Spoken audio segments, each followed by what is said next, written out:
মুরলির তারিখ 10ই জুলাই 2024। ওম শান্তি। মধুবন থেকে বাপদাদা বলছেন, মিষ্টি বাচ্চারা, এখন শতপ্রধান হয়ে ঘরে ফিরে যেতে হবে, তাই নিজেকে আত্মা মনে করে নিরন্তর বাবাকে স্মরণ করার অভ্যাস করো, উন্নতির দিকে সদা খেয়াল রাখো। প্রশ্ন: পড়াশোনায় দিন দিন এগিয়ে চলেছি নাকি পিছিয়ে পড়েছি, তার চিহ্ন কি? উত্তর: পড়াশোনায় যদি এগিয়ে চলেছ তাহলে হালকা ভাবের অনুভূতি হবে। বুদ্ধিতে থাকবে এই শরীর তো ছি, একে ছাড়তে হবে, আমাকে তো এখন ঘরে ফিরে যেতে হবে। দৈবী গুণ ধারণ করতে থাকবে। যদি পিছিয়ে পড়েছ তাহলে আচার আচরণে অসুরী গুণ দেখা দেবে। চলতে ফিরতে বাবার স্মরণ স্থির থাকবে না। তারা ফুল অর্থাৎ পুষ্প হয়ে সবাইকে সুখ দিতে পারবে না। এমন বাচ্চাদের ভবিষ্যতে সাক্ষাৎকার হবে, তখন অনেক দণ্ড ভোগ করতে হবে। ওম শান্তি। বুদ্ধিতে এই স্মৃতি যেন থাকে যে আমরা শতপ্রধান এসেছিলাম। আত্মিক পিতা অর্থাৎ রুহানি বাবা আত্মারূপী বাচ্চাদের বোঝাচ্ছেন, এখানে সবাই বসে আছে, কেউ বা দেহ অভিমানী হয়ে, আবার কেউ দেহী অভিমানী হয়ে। কেউ এক সেকেন্ডে দেহ অভিমানী, পর মুহূর্তেই দেহী অভিমানী হতে থাকবে। এমন তো কেউ বলতে পারবে না যে আমরা সারা দিন দেহী অভিমানী হয়ে বসি। না, বাবা বোঝান কোনো সময় দেহী অভিমানী, কোনো সময় দেহ অভিমানে থাকবে। এখন বাচ্চারা তো এই কথা জানে, আমরা আত্মারা এই শরীর ত্যাগ করে আমরা ঘরে ফিরে যাব, মহানন্দে ফিরতে হবে। সারা দিন এই চিন্তনই করতে থাকবে যে আমরা শান্তিধামে যাব, কারণ বাবা তো পথ বলে দিয়েছেন। অন্য লোকেরা তো আর এইরূপ চিন্তন নিয়ে বসবে না। এই শিক্ষা কেউ পায় না, চিন্তনও থাকবে না। তোমরা বুঝেছ যে এটা হলো দুঃখধাম। এখন বাবা সুখধামে যাওয়ার পথ বলে দিয়েছেন। বাবাকে যত স্মরণ করবে ততই সম্পূর্ণ হয়ে যথাযোগ্যরূপে শান্তিধাম যাবে। একেই মুক্তি বলা হয়, যার জন্য মানুষ গুরুর কাছে দীক্ষিত হয়। কিন্তু মানুষ একেবারেই জানে না যে মুক্তি, জীবন মুক্তি কি, কারণ এই কথাটি হলো নতুন। তোমরা বাচ্চারাই বুঝতে পেরেছি যে এখন আমাকে ঘরে ফিরতে হবে। বাবা বলেন, স্মরণের যাত্রার দ্বারা পবিত্র হও। তোমরা সর্বপ্রথম যখন এসেছিলে শ্রেষ্ঠাচারী দুনিয়ায়, তখন শতপ্রধান ছিলে। আত্মা শতপ্রধান ছিল। কারো সঙ্গে কানেকশনও পরে হবে। যখন গর্ভে যাবে তখন সম্বন্ধে আসবে। তোমরা জানো এখন এই জন্ম হল আমাদের শেষ জন্ম। আমাদের ঘরে ফিরতে হবে। পবিত্র না হয়ে আমরা ফিরে যেতে পারব না। নিজের সঙ্গে মনে মনে এমন এমন কথা বলা উচিত, কারণ বাবার আদেশ হল উঠতে বসতে, চলতে ফিরতে। বুদ্ধিতে যেন এই চিন্তন থাকে যে আমরা শতপ্রধান এসেছিলাম, এখন শতপ্রধান হয়ে ঘরে ফিরতে হবে। শতপ্রধান হতে হবে বাবার স্মরণে, কারণ বাবা হলেন পতিতপাবন। তিনি বাচ্চাদের অর্থাৎ আমাদের যুক্তি বলে দেন যে তোমরা এইভাবে পবিত্র হতে পারবে। সম্পূর্ণ সৃষ্টির আদিমধ্যন্তকে তো একমাত্র বাবাই জানেন, আর কোনো অথরিটি নেই। বাবাই হলেন মনুষ্য সৃষ্টির বীজরূপ। ভক্তি কতদিন চলে সে কথাও বাবা বুঝিয়েছেন। এতটা সময় জ্ঞান মার্গ, এতটা সময় ভক্তি।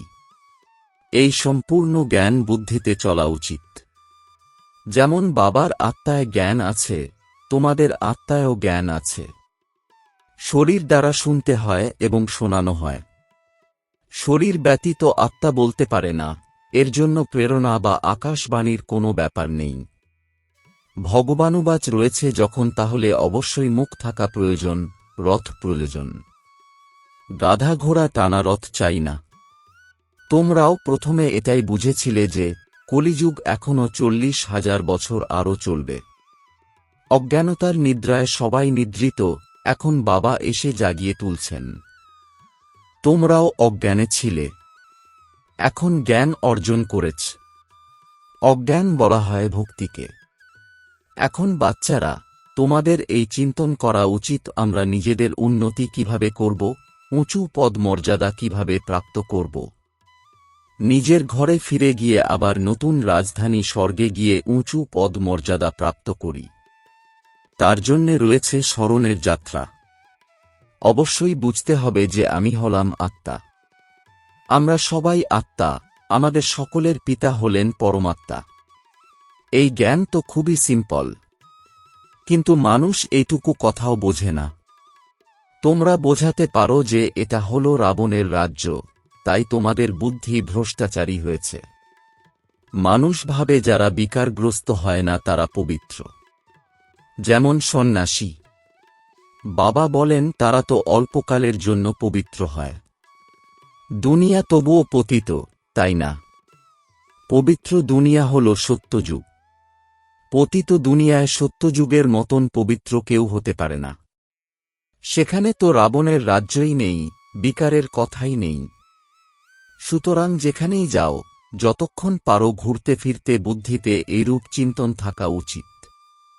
বাবার মধ্যে এই জ্ঞান আছে, তাই না? তিনি হলেন জ্ঞানের সাগর, অতএব জ্ঞান তো টপ টপ করে পড়বে। তোমরা হলে জ্ঞান সাগর থেকে বেরিয়ে আসা জ্ঞান নদী। তিনি হলেন এভার সাগর, অর্থাৎ সদাকালের সাগর। তোমরা আত্মারা সদাকালের সাগর নও। তোমরা বাচ্চারা বুঝেছ, আমরা আত্মারা হলাম সবাই ভাই ভাই। তোমরা বাচ্চারা পড়ছ, বাস্তবে নদী ইত্যাদির কোনো কথা নেই। নদী বললে গঙ্গা, যমুনা ইত্যাদি বলা হয়। তোমরা এখন অসীমিতের মাঝে দাঁড়িয়ে রয়েছ। আমরা সব আত্মারা এক পিতার সন্তান, আমরা হলাম ভাই ভাই। এখন আমাদের পরমধাম অর্থাৎ ঘরে ফিরতে হবে, যেখান থেকে এসে শরীরে প্রবেশ করি এবং ভ্রুকুটি সিংহাসনে বিরাজিত হই। খুব সূক্ষ্ম আত্মা, সাক্ষাৎকার হলে বুঝতে পারবে না। আত্মা শরীরের বাইরে গেলে বলা হয় কখনো মাথা থেকে, কখনো চোখ দিয়ে, মুখ দিয়ে বেরিয়েছে, মুখ খোলা থেকে যায়। আত্মা শরীর ত্যাগ করে গেলে শরীর জড়ো হয়ে যায়। এ হল জ্ঞান। স্টুডেন্টের বুদ্ধিতে সারা দিন পড়াশোনার চিন্তন থাকে।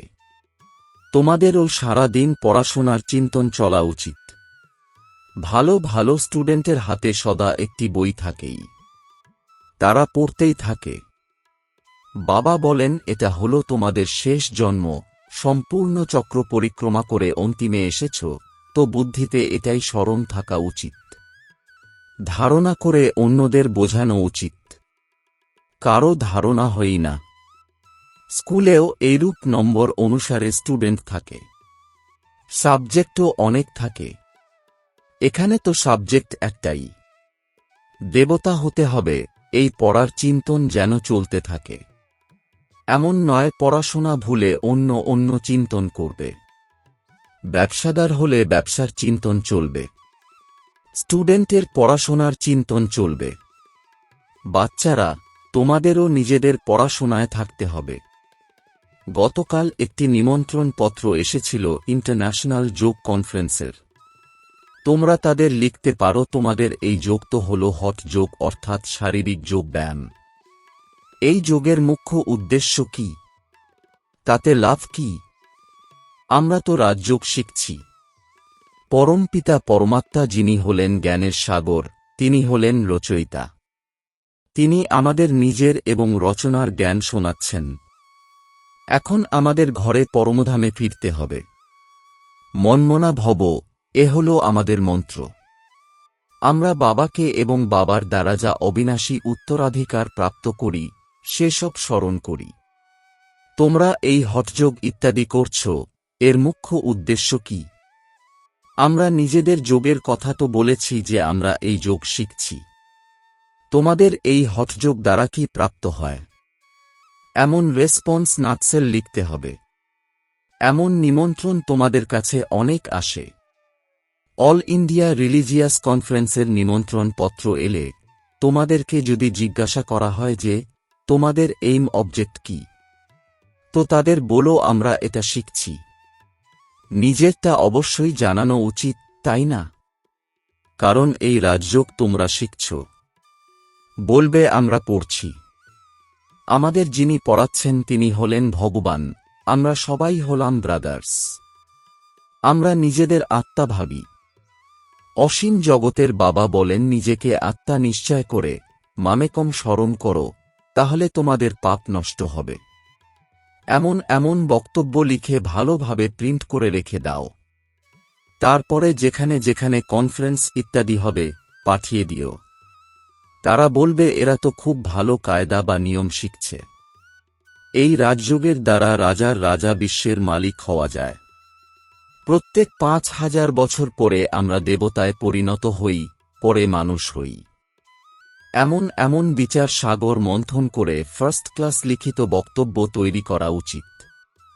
তারা তোমাদের কাছে এর উদ্দেশ্য জিজ্ঞাসা করতে পারে। তাই এই বক্তব্য প্রিন্ট করিয়ে রাখো। আমাদের মুখ্য উদ্দেশ্যটি হল এইভাবে লিখলে টেম্পটেশন অর্থাৎ ইচ্ছে জাগ্রত হবে। এতে কোনো রকম হঠ যোগ বা শাস্ত্র নিয়ে বাদ বিবাদ করার কথা নেই। তাদের শাস্ত্র চর্চা করারও খুব অহংকার থাকে। তারা নিজেদেরকে শাস্ত্রের অথরিটি ভাবে। বাস্তবে তারা হল পূজারী। অথরিটি তো পূজ্য আত্মাদের বলা হবে। পূজারীদের কি বলা হবে? অতএব এই কথা ক্লিয়ার লেখা উচিত। আমরা কি শিখছি? বিকেদের নাম তো বিখ্যাত হয়ে গেছে। যোগ তো হল দুই প্রকারের, এক হল হঠ যোগ, দ্বিতীয় হল সহজ যোগ। সেই যোগ কোনো মানুষ শেখাতে পারে না। রাজযোগ একমাত্র পরমাত্মাই শেখান। বাকি এত সব অনেক প্রকারের যোগ হল মনুষ্য মত অনুসারে। স্বর্গে দেবতাদের তো কারো মতের দরকার নেই, কারণ অবিনাশী উত্তরাধিকার প্রাপ্ত হয়েছে। তারা হলেন দেবতা অর্থাৎ দৈবী গুণধারী। যে আত্মার এমন গুণ নেই তাকে অসুর বলা হবে। দেবতাদের রাজ্য ছিল, পরে তারা কোথায় গেলেন? ৮৪ জন্ম কিভাবে নিয়েছেন? সিঁড়ির চিত্রে বোঝানো উচিত। সিঁড়ির চিত্রটি খুব ভালো। যা তোমাদের অন্তরে আছে সেসব সিঁড়ির চিত্রে আছে। সমস্ত কিছু নির্ভর করছে পড়াশোনার উপরে। এই পড়াশোনাটি হল সোর্স অফ ইনকাম। এই পড়াশোনা হল সবচেয়ে উঁচু, দি বেস্ট, সর্বশ্রেষ্ঠ। দুনিয়া জানে না দি বেস্ট পড়াশোনা কোনটি। এই পড়াশোনার দ্বারা মানুষ থেকে দেবতা ডবল ক্রাউন অর্থাৎ ডবল মুকুটধারী হওয়া যায়। এখন তোমরা ডবল মুকুটধারী হওয়ার পুরুষার্থ করছ। পড়াশোনা তো একটাই, তারপরে কেউ কোনো পদ প্রাপ্ত করে, কেউ বা অন্য। আশ্চর্যের বিষয়, তাই না? একই পড়াশোনার দ্বারা রাজধানী স্থাপন হয়, রাজাও তৈরি হয় এবং প্রজাও। যদিও সেখানে দুঃখের কথা নেই। পদ মর্যাদা তো আছে। এখানে অনেক প্রকারের দুঃখ আছে। অনাবৃষ্টি, অসুখ বিসুখ, আনাজের অভাব, ফ্লাড আসতেই থাকে। যতই লক্ষপতি, কোটিপতি হোক, জন্ম তো বিকার থেকেই হয়, তাই না? ধাক্কা ধাক্কি, মশার কামড় ইত্যাদি সবই তো দুঃখ, তাই না? নামই হল অতি ঘোর নরক অর্থাৎ রৌরব নরক। এরপরেও বলতে থাকে অমুকে স্বর্গে গেছেন। আরে, স্বর্গ তো আসছে ভবিষ্যতে, তাহলে কেউ স্বর্গে গেছে কিভাবে? কাউকে বোঝানো খুব সহজ কাজ। এবার বাবা প্রবন্ধ লিখতে দিয়েছেন, লেখা তো বাচ্চাদের কাজ। ধারণ হয়ে থাকলে লিখবে নিশ্চয়ই। মুখ্য কথা বাচ্চাদের বোঝানো হয় যে, নিজেকে আত্মা মনে করো, এখন ঘরে ফিরে যেতে হবে। আমরা শতপ্রধান ছিলাম তো খুশির সীমা ছিল না। এখন তমপ্রধান হয়েছি। কতখানি সহজ। পয়েন্টস তো বাবা শোনাতেই থাকেন। অতএব ভালো করে বসে বোঝাতে হবে। বিশ্বাস না করলে বুঝে নিতে হবে এরা আমাদের বংশের নয়। পড়াশোনায় দিন দিন এগিয়ে যেতে হবে। পিছিয়ে যাবে না। দৈবী গুণের পরিবর্তে আসুরিক গুণ ধারণ করা, এটাই হল পিছিয়ে যাওয়া। বাবা বলেন বিকারগুলি ত্যাগ করতে থাকো, দৈবী গুণ ধারণ করো। খুব হালকা থাকতে হবে। এই শরীরটি হল পুরানো ছিট, একে ছাড়তে হবে। আমাদের তো এখন ঘরে ফিরতে হবে। বাবাকে স্মরণ না করলে সুন্দর সুন্দর ফুলে পরিণত হবে না। অনেক দণ্ড ভোগ করতে হবে। ভবিষ্যতে তোমাদের সাক্ষাৎকার হবে। জিজ্ঞাসা করা হবে, তোমরা কি সার্ভিস করেছ? তোমরা কখনো কোর্টে যাওনি? ব্রহ্মা বাবা সবকিছু দেখেছেন, কিভাবে তারা চোর ধরে, তারপরে কেস চলে। ঠিক সেইরকম সেখানে তোমাদেরকেও সব সাক্ষাৎকার করানো হবে। দণ্ড ভোগ করে পাই পয়সার পদ মর্যাদা প্রাপ্ত করবে। টিচারের তো দয়া হয়, তাই না? এরা ফেল হয়ে যাবে। বাবাকে স্মরণ করার এই সাবজেক্টই হল সবচেয়ে ভালো, যার দ্বারা পাপ বিনষ্ট হয়। বাবা আমাদের পড়ান। এই কথাটি স্মরণ করতে করতে চক্র পরিক্রমা করা উচিত। স্টুডেন্ট টিচারকে স্মরণও করে আর বুদ্ধিতে পড়াটাও থাকে। টিচারের সঙ্গে যোগ তো নিশ্চয়ই থাকবে, তাই না? এই কথা বুদ্ধিতে থাকা উচিত। আমরা সব আত্মা ভাইদের একজনই টিচার, তিনি হলেন সুপ্রিম টিচার। ভবিষ্যতে অনেকে জানবে, অহ প্রভু তোমার লীলা মহিমা বর্ণনা করতে করতে মরে যাবে, কিন্তু প্রাপ্তি কিছুই হবে না। দেহ অভিমানে এসে উল্টো কাজ করে। দেহী অভিমানী হলে ভালো কাজ করবে। বাবা বলেন, এখন তোমাদের হল বানপ্রস্থ অবস্থা। ফিরে যেতেই হবে। হিসেব নিকেশ মিটিয়ে সবাইকে যেতে হবে। কেউ যেতে চাক বা না চাক, ফিরে যেতে হবেই। এইরকম একটা দিন আসবে যেদিন এই দুনিয়াটা অনেক খালি হয়ে যাবে। শুধু ভারত থেকে যাবে। অর্ধকল্প শুধু ভারত ভূখণ্ড থাকবে, সুতরাং দুনিয়া কত খালি হয়ে যাবে। এমন চিন্তন কারো বুদ্ধিতে থাকবে না তোমাদের ছাড়া। তখন তো তোমাদের কেউ শত্রু থাকবে না। শত্রু আসে কেন? ধনের লোভে। ভারতে এত মুসলমান ও ইংরেজ এসেছে কেন? ধন সম্পদ দেখেছে। ধন সম্পদ তো অনেক ছিল, এখন আর নেই, তাই এখন আর কেউ নেই। ধন সম্পদ নিয়ে খালি করে গেছে। মানুষ এইসব জানে না। বাবা বলেন, ধন সম্পদ তো তোমরা নিজেরা শেষ করেছ ড্রামার প্ল্যান অনুযায়ী। তোমাদের নিশ্চয় রয়েছে যে আমরা অসীম জগতের বাবার কাছে এসেছি। কখনোই অন্য কারো এই চিন্তন আসবে না যে এটা হলো ঈশ্বরীয় পরিবার। আচ্ছা, মিষ্টি মিষ্টি প্রশিক্ষার্থী বাচ্চাদের মাতাপিতা বাপদাদার স্মরণসহ স্নেহসুমন আর সুপ্রভাত। আত্মিক পিতার আত্মিক বাচ্চাদেরকে জানাচ্ছি নমস্কার। ধারণার জন্যে মুখ্য সার: ১. চলতে ফিরতে বুদ্ধিতে পড়াশোনার চিন্তন করতে হবে। যে কোনো কাজ করাকালীন বুদ্ধিতে সর্বদা যেন জ্ঞান বিন্দু টপ করে পড়তে থাকে। এ হল দ্য বেস্ট পড়াশোনা, যে পাঠ পড়ে ডবল ক্রাউন হতে হবে। ২. অভ্যাস করতে হবে আমরা আত্মারা হলাম ভাই ভাই। দেহ অভিমানে এলেই উল্টো কর্ম হয়, তাই যতটা সম্ভব দেহী অভিমানী হয়ে থাকতে হবে। বরদান: সত্যতার শক্তির দ্বারা সদা খুশিতে নাচতে থাকা শক্তিশালী মহান আত্মা ভব। এর বিস্তার: বলা হয় যে, সত্য যেখানে আত্মা নাচবে সেখানে। সাচ্চা অর্থাৎ সত্যতার শক্তিতে ভরপুর আত্মারা সদা নাচতে থাকে। তারা কখনো ঝিমিয়ে পড়ে না, দ্বিধাগ্রস্ত হয় না, ঘাবড়ে যায় না, দুর্বল হয় না। তারা খুশিতে সদা নাচতে থাকে, শক্তিশালী হয়। তাদের মধ্যে মোকাবিলা করার শক্তি থাকে। সত্যতা কখনো দোদুল্যমান হয় না, অনড় হয়। সত্যের নৌকা দুলতে থাকে কিন্তু ডুবে যায় না। তাই সত্যতার শক্তিকে ধারণ করা আত্মারাই হল মহান। স্লোগান: ব্যস্ত মনবুদ্ধিকে সেকেন্ডে স্টপ করে নেওয়াই হল সর্বশ্রেষ্ঠ অভ্যাস। ওম শান্তি।